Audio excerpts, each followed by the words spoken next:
Quel sport de combat pied-point choisir? On va répondre à cette question dans cette vidéo. Mais avant, si t'es pas encore abonné à ma chaîne, je t'invite à t'abonner tout de suite pour suivre tous mes conseils. Avant toute chose, il est important de comprendre que tous les sports de combat pied-point ont exactement la même base, le même socle de fonctionnement, les mêmes principes d'efficacité.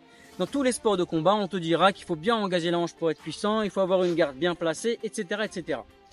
Là où il y aura une divergence, c'est plutôt au niveau de la vision tactique, je dirais aussi idéologique entre guillemets, du combat.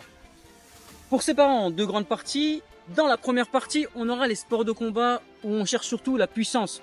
Tu vois, on cherche vraiment à faire mal à chaque coup, on va être très ancré sur les appuis, peu mobile, et vraiment le but, ça va être de casser l'adversaire.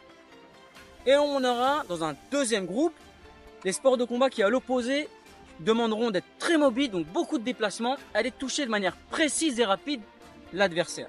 Je vais te donner deux exemples dans chaque catégorie. Dans la première catégorie, donc les sports de combat où on est plutôt ancré, on cherche la puissance, on aura notamment la boxe thaï, où tu vois, ils sont pas très mobiles, ils sont très sur place comme ça, et ils cherchent à faire mal très fort à chaque coup.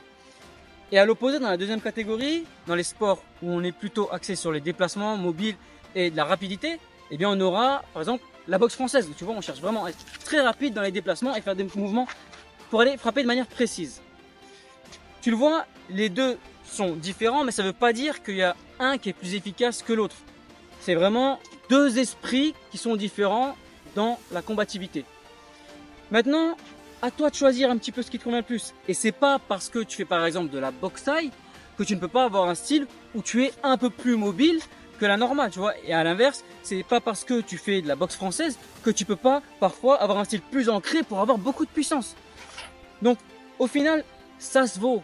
Tu comprends? Il n'y a pas vraiment de sport de combat qui est meilleur que l'autre. Encore une fois, il s'agit surtout d'esprit de combat qui est différent. Pour conclure, je vais te dire quand même que j'ai un peu schématisé pour simplifier les choses. C'est un peu plus complexe que ça.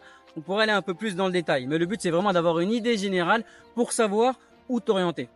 Voilà, j'espère que cette vidéo t'a plu. Si c'est le cas, mets un like dès maintenant. Abonne-toi si ce n'est pas encore fait. Et je te dis à bientôt pour la prochaine vidéo.